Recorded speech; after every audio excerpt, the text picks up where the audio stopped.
पत्रकार बंधुओं को नमस्कार व धन्यवाद। बंधुगण, आज का मुख्य विषय जो है वो बहुत गंभीर है और 3 राज्यों को लेकर है। बंगाल में जिस प्रकार से आज पुनः एक हत्या हुई है भाजपा के कार्यकर्ता की, और अब तक लगभग 115 भारतीय जनता पार्टी से जुड़े नेता व कार्यकर्ताओं की हत्या हुई है, एक विषय यह है। दूसरा विषय, जिस प्रकार बिहार में आरजेडी से जुड़े एससी मोर्चा के महासचिव रहे एक दलित नेता की हत्या होती है और जो आरजेडी के मुख्य नेता हैं उन पर एफआईआर हुआ है, वह एक विषय है। तीसरा एक गंभीर मामला राजस्थान को लेकर है, जहां रेप के मामले आए दिन जिस प्रकार से देश के सामने आ रहे हैं वह न केवल दुखद है अपितु चिंताजनक है। और इस सब में विपक्ष की भूमिका किस प्रकार चयनात्मक अर्थात सिलेक्टिव है, इसका भी उजागर आज हम इस प्रेस कॉन्फ्रेंस के माध्यम से करेंगे। Let me first go to Bengal. पहले हम बंगाल की ओर चलते हैं। एक जमाना था जहां बड़े स्पष्ट रूप से कहा गया था, what Bengal thinks today India thinks tomorrow. Bengal एक गढ़ था बुद्धिजीवियों का, संस्कार का, संस्कृति का। मगर जिस प्रकार से पहले लेफ्ट और अब तृणमूल ने पूरी तरह से वहां राजनीतिक मर्डर्स को एक न्यू नॉर्मल बनाया है, राजनीतिक हत्याओं को वहां न्यू नॉर्मल बनाया है, यह अपने आप में घृणा के राजनीति को आगे बढ़ाता है। आप सभी जानते हैं कल 4 अक्टूबर को जिस प्रकार 24 नॉर्थ परगना में भारतीय जनता पार्टी के काउंसलर और भारतीय जनता पार्टी के नेता मनीष शुक्ला की हत्या हुई है, यह अपने आप में बहुत ही निंदनीय और बहुत ही चिंता का विषय है। मनीष शुक्ला जी भाजपा के काउंसलर थे, टीटागढ़ म्युनिसिपैलिटी के पार्टी ऑफिस के सामने, और सबसे बड़ा विषय है हावड़ा से वो मीटिंग करके आ रहे थे तो नकाबपोश लोगों ने, जो अपने चेहरे को जिन्होंने ढका हुआ था, नकाबपोश लोगों ने बंदूक निकालकर टीटागढ़ के पुलिस स्टेशन के सामने गोली मार करके मनीष शुक्ला की हत्या कर दी। He was murdered, Manish Shukla was murdered in the presence of all, in front of the police station. इससे दुखद विषय नहीं हो सकता है। कानून के देउड़ी पर कानून दम तोड़ दे, इसका एक जीता जागता उदाहरण मनीष शुक्ला के हत्या की है। बंधुगण, आप सबको याद होगा, ये वही मनीष शुक्ला जी हैं जो न केवल काउंसलर और भाजपा के एक अच्छे नेता हैं, अपितु भाजपा के अति प्रिय member of parliament Arjun Singh ji के अत्यंत निकट हैं। विगत कुछ दिनों से अर्जुन सिंह जी ने भी और वीडियो जारी करके मनीष शुक्ला ने भी ये बताया था कि उनके जीवन के खिलाफ षड्यंत्र हो रहा है, कहीं ना कहीं उनको किस प्रकार मारा जाए, उनकी हत्या किस प्रकार की जाए, यह षड्यंत्र हो रहा है। और बंधुगण, मैं आपको बताऊं, और इसमें बताते हुए भी मुझे आश्चर्य हो रहा है कि पहले से ही खुलासा किया गया था कि इस षड्यंत्र में पुलिस का हाथ है। और आप देखिए, आज कैलाश विजयवर्गीय जी, जो कि वहां के हमारे प्रभारी हैं बंगाल के, उन्होंने भी वीडियो जारी करके कहा है कि कमिश्नर ऑफ पुलिस अनुज वर्मा और additional commissioner of police Ajay Thakur, इनको तुरंत इनके ऊपर इंक्वायरी और इन्वेस्टिगेशन आरंभ किया जाए, क्योंकि इनके नाम को लेकर वीडियो जारी करके मृतक ने पहले ही बताया था कि ये लोग षड्यंत्र रच रहे हैं। पुलिस की भूमिका की जांच होनी चाहिए, सीबीआई के माध्यम से जांच होनी चाहिए। बंधुगण, मैं बंगाल को लेकर यह भी कहना चाहूंगा कि कुछ दिनों से, केवल 2 महीनों में आप देखिए कितनी हत्याएं हुई हैं। 30 जुलाई 24 साउथ परगना के गौतम पात्रा को मार दिया गया। 15 अगस्त को आरामबाग के सुदर्शन परमाणिक को मार दिया गया। 21 अगस्त को कॉन्टी के लियाकत साहब को मार दिया गया। 13 सितंबर को आपको याद होगा आरामबाग में गणेश रॉय को जिस प्रकार से मार करके उन्हें फांसी पे लटकाया गया, यह भी हमने देखा है। वैसे ही 14 सितंबर को कूच बिहार में संबारू बर्मन को मार दिया गया। 19 सितंबर को तामलुक के दीपक मंडल को मारा गया है। और 5 अक्टूबर को बाराकपुर के मनीष शुक्ला, जिसके विषय में मैंने अभी बताया, उनकी हत्या हुई है। बंधुगण, 14 जुलाई को आप तमाम न्यूज मीडिया ने यह दिखाया कि देवेंद्र नाथ रॉय, जो कि बीजेपी के एमएलए थे, हेमताबाद उत्तर दिनाजपुर जिला से, उनको किस प्रकार से यह आशंका भी जताई गई लोगों द्वारा कि उनको मार करके उनके घर के सामने लटकाया गया। उसके बावजूद सीबीआई इन्वेस्टिगेशन नहीं कराना और चोरी ऊपर से सीना जोरी का माहौल बनाकर लगभग रोज एक कार्यकर्ता की हत्या करना, मैं ममता जी से पूछना चाहता हूं, क्या यही न्याय है? क्या यही बंगाल की लोकतंत्र है? जिस प्रकार से ममता बनर्जी दूसरे राज्यों में जाकर वहां अन्याय के विषय में बात करती है, अपने प्रतिनिधि को दूसरे राज्यों में भेजती है, मैं आज ममता जी से सवाल पूछना चाहता हूं, ममता जी, आप मनीष शुक्ला के घर कब जाएंगे? आप अपने प्रतिनिधि मंडल, टीएमसी के प्रतिनिधि मंडल को मनीष शुक्ला जी के घर कब भेजेंगे? और मैं, क्योंकि ममता जी बंगाली अच्छी तरह से समझेंगी, तो इसलिए मैं बंगाल में भी बंगाली भाषा में उनसे कुछ पूछूंगा। पश्चिम बंगे गणतंत्र कोथाय, पश्चिम बंगे गणतंत्र कोथाय, মাননীয় মমতা বন্দ্যোপাধ্যায় কি মনীষ শুক্লার বাড়ি থেকে যাবেন? রাজ্য জুড়ে তৃণমূলের গুন্ডার হাতে আমাদের কার্যকর্তার মারা যাচ্ছেন। রাজ্যের বাইরে কিছু ঘটলে ওনাকে বা ওনার প্রতিনিধি দলকে ছুটে যেতে দেখা যায়। আমাদের ত্রিলোচন মাহাতো, দুলাল কুমার, শিশুপাল সাহিস, কারুর বাড়িতে ওনাকে দেখতে পাওয়া যায় কে? পশ্চিমবঙ্গ মা দুর্গার আরাধ্য ভূমি, মা যেমনে ত্রিশূলে বিদ্ধ করেছিলেন মহিষাসুরকে, তেমনে পশ্চিমবঙ্গের মানুষ গণতান্ত্রিকভাবে অন্যায় ও অপশাসনের প্রতিবাদ করবে। आप सबको मैं बता दूं, रविंद्रनाथ ठाकुर, रविंद्रनाथ टैगोर, जिन सबको हम राष्ट्र कवि के रूप में जानते हैं, उन्होंने भी कहा था अपने प्रसिद्ध कृति स्वदेश रविंद्र रचना में, जागबे ततोई शक्ति जतोई हानबे तेरे माना। आप मारते जाओ और हम अपने अंदर शक्ति जागृत करते जाएंगे। रविंद्रनाथ टैगोर ने कहा था, आप हमें जितना मारोगे, जितना पीड़ित करोगे, हम पे जितना आप हमें मारने, काटने और अत्याचार की प्रयास करोगे, उतना अधिक हम शक्तिशाली होके लोकतांत्रिक तरीके से आपको जवाब देंगे। बिहार से लगे हुए राज्य, अंग भंग कलिंग की बात होती है, तो आज अंगराज अर्थात बिहार, जो हिंदुस्तान का कोई साधारण राज्य नहीं है, हिंदुस्तान की धड़कन है बिहार।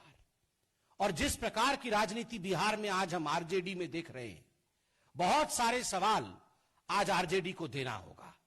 आज सुबह प्रत्येक भारतीय ने अखबारों के माध्यम से यह खबर देखा है कि किस प्रकार बिहार के जाने माने दलित नेता शक्ति कुमार मलिक, मात्र 40 वर्ष के आयु के युवा नेता, दलित नेता शक्ति कुमार मलिक को मार दिया गया, उनकी हत्या की गई। आप सभी जानते हैं वो पहले आरजेडी में थे। आरजेडी के एससी मोर्चा जो होता है, उस मोर्चे के महासचिव थे और चंद दिनों पहले उन्हें आरजेडी से निष्कासित किया गया। उसके पश्चात वो रानीगंज क्षेत्र से स्वतंत्र चुनाव लड़ने की प्रक्रिया में थे, ऐसा रिपोर्ट न्यूज़पेपर ने किया है। उनकी पत्नी ने बहुत स्पष्ट रूप से यह शिकायत किया है कि यह पूरा मसला उगाई का था। यह पूरा मसला आरजेडी के बड़े नेता पैसा मांग रहे थे, लाखों रुपए मांग रहे थे, उगाई करने की कोशिश कर रहे थे, जिसको कि दलित नेता शक्ति मलिक जी ने इनकार कर दिया था। और इसमें नाम खुद तेज प्रताप और तेजस्वी जी जो पहले उप मुख्यमंत्री रह चुके हैं और जिनके चेहरे के दम पर आज ऑपोजिशन वहां राजनीति कर रही है, और तेज प्रताप जी जो पहले मंत्री रह चुके हैं, दोनों का नाम दलित नेता की पत्नी ने स्वयं एफआईआर में दर्ज कराया है। दोनों का नाम एफआईआर में आया है। आज मैं बिहार की जनता की ओर से, भारत की जनता की ओर से तेज प्रताप जी और तेजस्वी जी से सवाल पूछता हूं, आप सामाजिक समरसता और सामाजिक न्याय की बात करते हैं। आपके अपने घर के अंदर दलित नेता जो आपके थे, जो आपके पार्टी के थे, आपने उनकी हत्या करवाई और यह पूरा विषय आप ही के पार्टी के नेता की पत्नी ने एफआईआर के रूप में दर्ज कराया है। आप आज चुप क्यों हैं? इसका जवाब कौन देगा तेजस्वी जी? इसका जवाब कौन देगा तेज प्रताप जी? कौन देगा? कौन देगा इसका जवाब कि आपने करोड़ों लाखों रुपए का इसमें घपला किया है? कौन जवाब देगा कि आपने उगाही करने की कोशिश की है? इसका जवाब आपको देना होगा। बिहार की जनता देख रही है। जमीन के बदले नौकरी और ये सारे जो घपले चल रहे हैं, ये सब बिहार की जनता देख रही है और खुद पत्नी ने शिकायत किया है। अंत में आप सब जानते हैं, आज राजस्थान में 12 में एक और रेप के विषय में न्यूज दिखाया गया है। किस प्रकार एक नाबालिग के साथ वहां रेप हुआ है, यह जघन्य अपराध हमने देखा है। इसी 12 में कुछ दिनों पहले 2 नाबालिग बहनों के साथ भी रेप हुआ था और वहां के मुख्यमंत्री अशोक गहलोत जी कह रहे थे ये तो छोटा रेप है, ये तो कोई बड़ा विषय नहीं है। छत्तीसगढ़ में भी किस प्रकार से, मैंने यहां पत्रकार बंधु बैठे हैं, मैंने देखा है कुछ पत्रकार बंधुओं ने इस इनसेंसिटिविटी को लेकर ट्वीट भी किया था कि छत्तीसगढ़ के एक मंत्री ने यह भी कहा कि यह रेप छोटा है, वो रेप बड़ा है। ये छोटा बड़ा रेप, ये छोटा बड़ा मर्डर, इस प्रकार की जो चयनात्मक राजनीति होती है, ये जो सिलेक्टिव राजनीति है, यह राजनीति नहीं हो सकता है।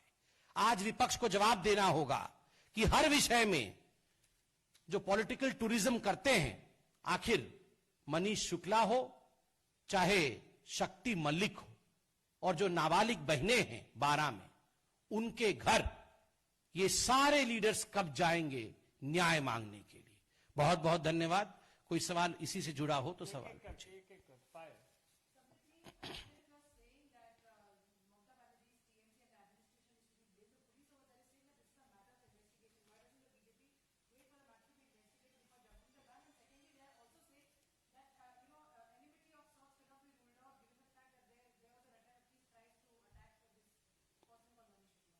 See, there is a pattern.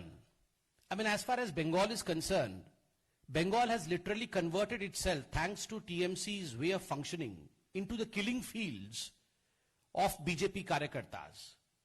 There is a pattern which has emerged long since, and that's the reason as to why. In fact, I talked about 115 murders till now of Bhajap Karyakartas, BJP Karyakartas in Bengal. And there, if you remember, I'm showing you a booklet. This is a booklet which BJP had released with names and pictures of each one of those who had been murdered. Since the booklet was released in 2018, we had 97 odd names over here of Karyakartas. Till now, approximately 115 people have been killed. This shows that there is a pattern, number one. Number two, you cannot have two principles. In other states, when people say, when the chief ministers say, well, yes, you have to believe an investigation, the investigation is on, and SIT is on, you denounce them.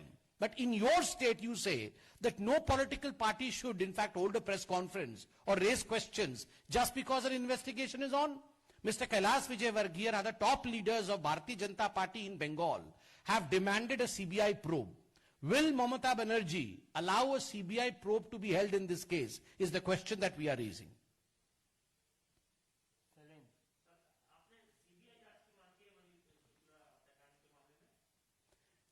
मैंने कहा press conference के दौरान में कि बंगाल के जो वरिष्ठ नेता हैं और जिसमें भारतीय जनता पार्टी के प्रभारी आदरणीय कैलाश विजयवर्गीय जी भी हैं, उन्होंने एक वीडियो जारी करके सीबीआई जांच की मांग की है। और यह जांच इसलिए भी उचित है क्योंकि आप देखिए एक पैटर्न बना चला आ रहा है। 115 भारतीय जनता पार्टी के कार्यकर्ताओं को क्रूरता के साथ उनकी हत्या की गई है। आपको याद होगा किस प्रकार से त्रिलोचन महतो को मार करके, एक नाबालिग बच्चे को मार करके उसके शरीर पर लिख भी दिया था कि तुम अगर भाजपा के कार्यकर्ता होगे तो तुम्हारा यही नियति और यही हश्र होगा। तो इस प्रकार एक पैटर्न बना है। दूसरी बात है, मृतक ने वीडियो बनाकर यह कहा भी था, और मृतक जिसके निकट अर्जुन सिंह जी जो हमारे एमपी हैं, मृतक खुद एक काउंसलर है, दोनों ने, एमपी ने भी और काउंसलर ने इससे पहले कहा था कि इसके जान को खतरा है, मेरे जान को खतरा है, यह भी मनीष जी ने कहा था, और कहा था कि पुलिस मुझे मारने के लिए एक षड्यंत्र रच रही है। जब ऐसा विषय होता है, इतना गंभीर विषय है और पुलिस स्टेशन के सामने मारा गया है, तो क्या सीबीआई की जांच नहीं होनी चाहिए?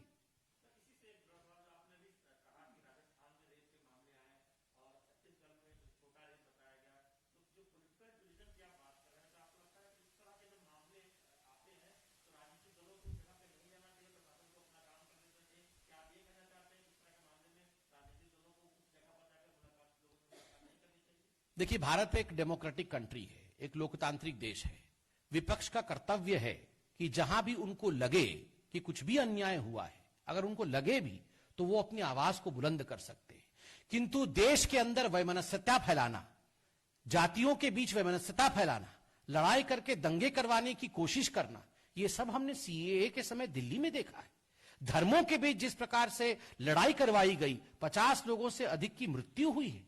क्या यह विपक्ष का कर्तव्य है? क्या यह विपक्ष का दायित्व है? बिल्कुल नहीं। आप बिल्कुल आवाज उठाइए, किंतु दंगे भड़काना, झूठ बोलना यह उचित नहीं है।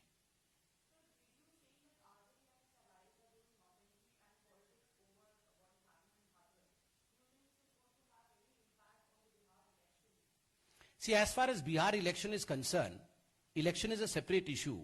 But to raise the voice for anyone who has been denied of his or her rights is the duty of every political party and social organization.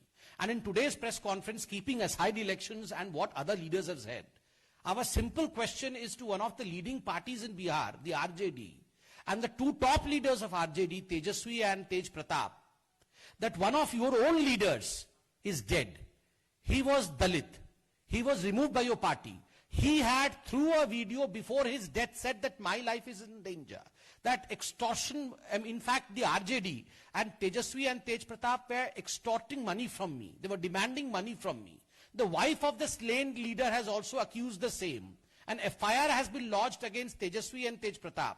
Don't you feel that, in fact, Tejaswi and Tej Pratap should both come out and RJD should issue a statement? This is the least they can do if they talk about Dalit rights.